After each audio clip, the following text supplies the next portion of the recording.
விக்ரம் என்னடா திவ்யா வச்சு செஞ்சிட்டேன். ஏன் ஒய்ஃபை பற்றி பேசாதீங்க. Wife is not a contestant here. Don't talk to my wife. Like பண்ணிட்டு வீடியோ பாருங்கள், கண்டிப்பாக சப்ஸ்கிரைப் பண்ணிட்டு வீடியோ பாருங்கள் ஃப்ரெண்ட்ஸ். என்ன இப்படி கொதிச்சுட்டான், கொதிச்சு கத்துறான் கதறான், அடிச்சு விட்டாங்க. திவ்யாவை பேச விடாமல் பண்ணிட்டாங்க. திவ்யா கொஞ்ச நேரத்தில் ஆடி போச்சு. என்ன அடி ஆக்ஷன்லாம் கொடுக்குறான் பாருங்க. சிவாஜி தோத்துருவார். சாந்தா அப்படிங்கிற மாதிரி பேசாதங்கிறான். விக்ரம் வேற மாதிரி பண்ணுறியம்மா. அதாவது பொண்டாட்டிங்க சொல்லிட்டு போனாங்க டாப் 5 வந்துடுறா, ஃபைனல்ஸ் வந்துருன்னாங்க. ஸோ அதுக்காக ஒரு ஆக்ட் கொடுக்குறான், வேறு ஒன்றும் கிடையாது. திவ்யா சொல்லுது அவங்களுக்கு வந்தால் ரத்தம், எனக்கு வந்தால் தக்காளி சட்னியா?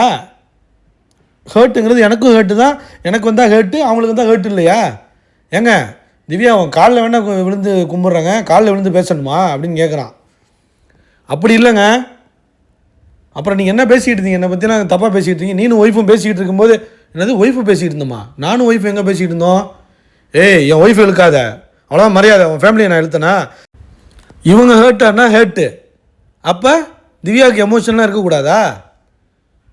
காலில் விழுவுறேன்னு சொல்லிட்டான் விக்ரம். எதுக்கு நீ தேவையில்லாமல் கண்டென்ட் கிரியேட் பண்ணுவேன். என்ன ஒன்று பிஆர் குரூப் வெளியாக இருக்காங்க. நீ என்னெல்லாம் பண்ணுறியோ அதை அப்படியே தூக்கி கொண்டு போய் வச்சு செய்வாங்க. இப்போ விக்ரம் வச்சு செய்ய போகிறாங்க, வேறு ஒன்றும் கிடையாது. பிஆர் குரூப்பை அடின்னு அடிப்பாங்க போட்டு இப்போ விக்ரமை.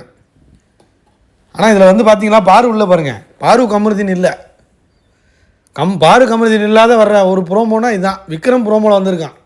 சொல்லிட்டாங்க, ஒய்ஃப் சொல்லிடுச்சு அழுவாத சண்டை போடுன்ட்டாங்க.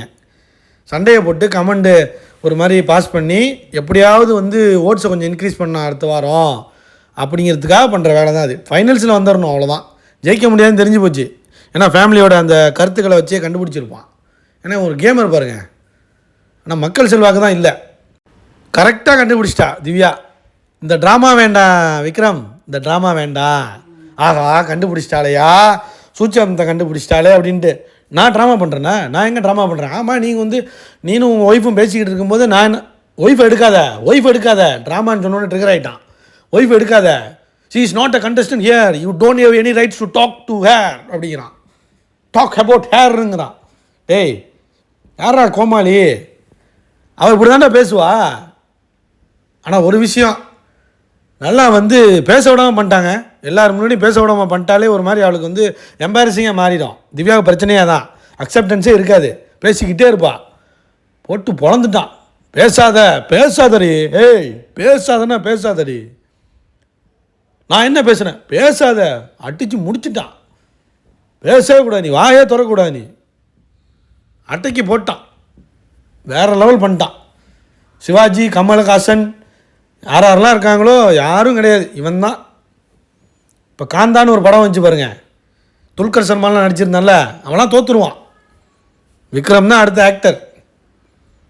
நல்ல ஆக்டர் கொடுக்குறீங்கடா. திவ்யாவை லேசுப்பட்ட ஆள் கிடையாது. கண்டென்ட்மெண்ட்லாம் பார்த்துச்சு, முடிச்சு விட்டாங்க. அதையே லைக் பண்ணுங்கள், கமெண்ட் பண்ணுங்கள்.